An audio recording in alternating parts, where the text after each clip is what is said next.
qui verront le film, il y a cette scène un peu what the fuck où c'est vraiment de la bagarre, du vrai combat de rue. J'ai essayé de porter la casquette du chorégraphe de combat, c'était pas facile.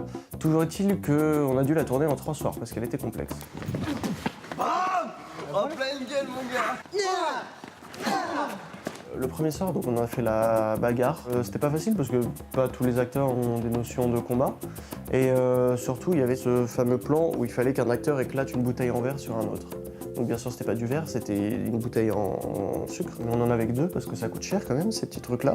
Quand on partait en courant pour aller éclater une bouteille, si on la sentait pas, valait mieux s'arrêter pour économiser les bouteilles. Énormément de répétitions et quand on s'est senti prêt, on a mis une pression sur cet acteur, le pauvre. Vraiment, est-ce que t'es prêt? Est-ce que ça va? Est-ce que tu vas pas la rater? Répétition, action!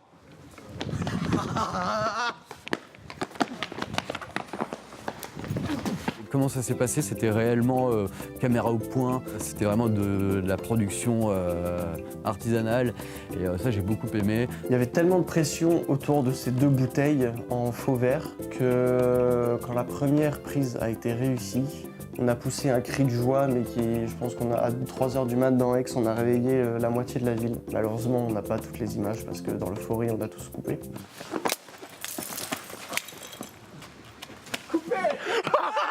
Pareil, quand la 2e prise a été foirée, on a aussi crié, mais pas pour les mêmes raisons, et on a encore une fois réveillé toute la ville. Oh non! Oh non! C'est pas grave, au final, la seule prise qu'il a réussi, elle est dans le montage, et ça rend super bien. Éclater les mecs, quoi. Éclater.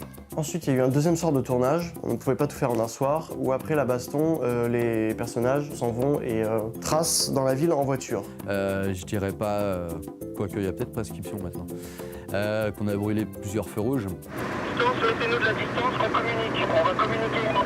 Je voulais que ce soit une voiture un peu psychédélique, on avait foutu des néons et des LED partout à l'intérieur. Regardez, si j'ai un problème avec un néon, un petit accident, ça peut faire très mal. Donc je suis dans cette scène avec 2 autres acteurs. Et en fait, c'était une scène où visuellement, je voulais que la ville défile en accéléré derrière eux, mais où eux, ils restent fixes avec la bouche grande ouverte. Rester bloqué, plus cette peur de se dire on va peut-être se prendre une voiture, ça a peut-être ajouté à la scène, ce ressenti. Ouh, c'est pas le même poids. C'est bon? Ouais, c'est bon, c'est bon. On était tous les 3 dans la voiture, mais il fallait qu'il y ait quand même un technicien avec nous. Donc il y a Benjamin Tressard, le chef opérateur, qui était caché derrière un fauteuil, qui vérifiait que tout se passait bien, en tout cas au niveau de l'image. Et à la fin de la prise, il sortait, lui aussi, il avait des crampes de partout. Enfin voilà, c'était assez compliqué comme tournage. Je m'en souviens très bien parce que 2 semaines avant, j'avais perdu mon permis, je crois. Enfin ça, je sais pas s'il faudra le dire. Et d'ailleurs, heureusement que j'avais pas de scène de conduite. Ou je crois qu'on a peut-être changé une scène. On avait dû changer une scène parce que je venais de perdre mon permis. Que j'ai récupéré, bien évidemment. J'ai mes 12 points maintenant. 3e jour de tournage. Ah, c'était bien! C'était bien! Allez, vas-y, Rafa, quand tu veux. Pendant cette scène, en fait, on n'a pas pu mettre le paquet sur le maquillage. Quand on l'a tourné la première fois, du coup, on s'est dit, oh, c'est dommage, il faut vraiment que ce soit violent. Donc le gars qui se fait éclater avec une bouteille, on s'est dit, il faut vraiment qu'il ait le visage en sang, quoi. Des hématomes, une grosse plaie. Et... Essaie de, genre, juste sans toucher ton visage avec la main, de la mettre comme ça, genre, tu sais, t'enlever chaque fois qu'on est blessé, on a touché. Ouais. Donc là, on a vraiment fait appel à une maquilleuse et on a recréé la situation en mettant des petits éclats de verre derrière lui et en gros, la scène c'était il hurle. Il hurle de douleur face caméra. Ah! Ah! Ouais, la tête en arrière comme ça, c'est bien. Bon, c'est bon pour moi, coupé. Ce mec va avoir un Oscar.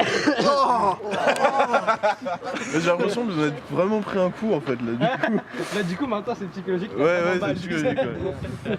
Et c'est un petit plan, le genre de petit plan tout con, mais qui apporte vachement au montage final.